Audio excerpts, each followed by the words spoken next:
Comment réaliser une table design en hêtre massif? Les outils nécessaires à la réalisation de cette table. Une scie à onglet, une perceuse avec une mèche à bois de diamètre 5 et une de diamètre 3, une clé Torx T30, un tournevis cruciforme, un serre-joint, un crayon, un mètre et une mèche à fraiser. Il vous faudra également un panneau et 4 poteaux de hêtre massif, 2 traverses pour la largeur ainsi que 2 traverses pour la longueur en hêtre massif, 8 vis de penture, 8 vis à bois et de la colle.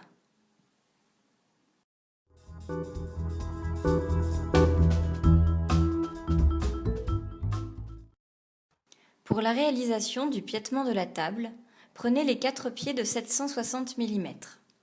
Marquez par sécurité l'orientation des découpes d'angle au crayon. Faites ensuite de même avec les 2 traverses de 900 mm.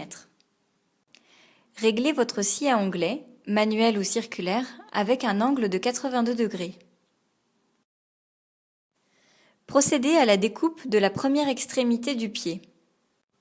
Retournez ensuite le pied pour procéder à la découpe de la deuxième extrémité tout en conservant l'angle de 82 degrés. Veillez à bien mesurer la longueur finale de 740 mm et découpez. Pour la découpe des grandes traverses, procédez de la même manière que pour les pieds, en conservant l'angle de 82 degrés. Attention, cette fois les angles seront symétriques. La traverse prendra la forme d'un trapèze. Mesurez la longueur finale de 900 mm pour le bord le plus long de la grande traverse et découpez. Vous pouvez maintenant vérifier vos angles en vous assurant que le pied vient s'appuyer parfaitement sur la grande traverse.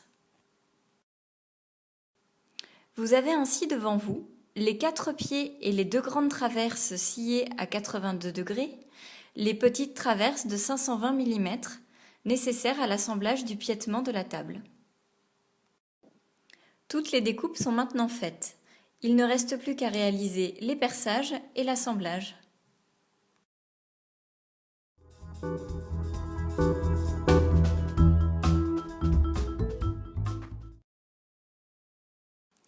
Marquez les perçages des pieds à 22 cm du haut de chaque pied et à 20 mm du bord pour fixer les petites traverses. Nous avons utilisé une perceuse classique et une mèche à bois de 5. Il est également possible d'utiliser une perceuse sur colonne. Répétez l'opération avec les 3 autres pieds. Marquez les perçages des pieds à 1,5 cm du haut de chaque pied pour fixer le pied à la grande traverse. Avant de percer, pensez à intercaler un morceau de bois entre le pied et votre établi pour éviter les éclats et protéger votre établi. Répétez l'opération avec les 3 autres pieds. Pour assembler les pieds avec la grande traverse, munissez-vous d'un serre-joint pour maintenir la grande traverse sur l'établi et présenter le pied à sa future place. Le but est de percer la traverse dans la continuité du perçage effectué à 1,5 cm du haut du pied, pour ensuite accueillir une vis de penture. Répétez l'opération avec les 3 autres pieds. Les petites traverses servent à relier 2 pieds entre eux.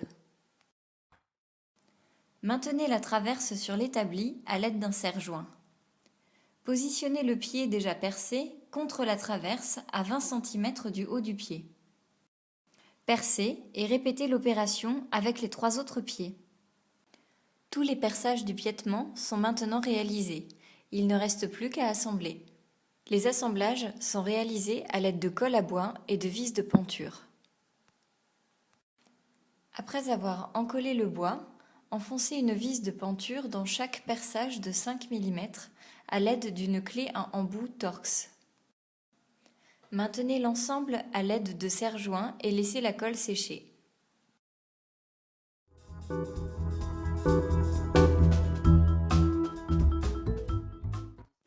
Le piétement est maintenant finalisé.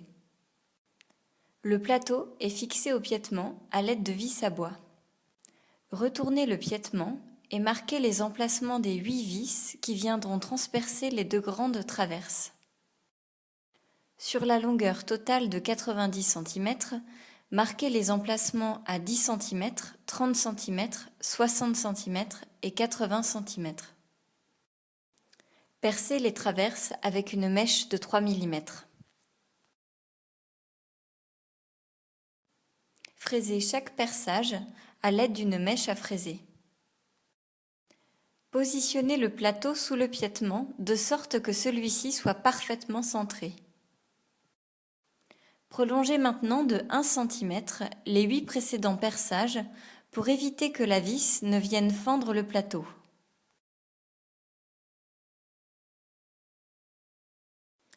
Faites très attention à ne pas percer au-delà de 5 cm, vous risqueriez de traverser le plateau. Enfin, vissez les 8 vis et le tour est joué.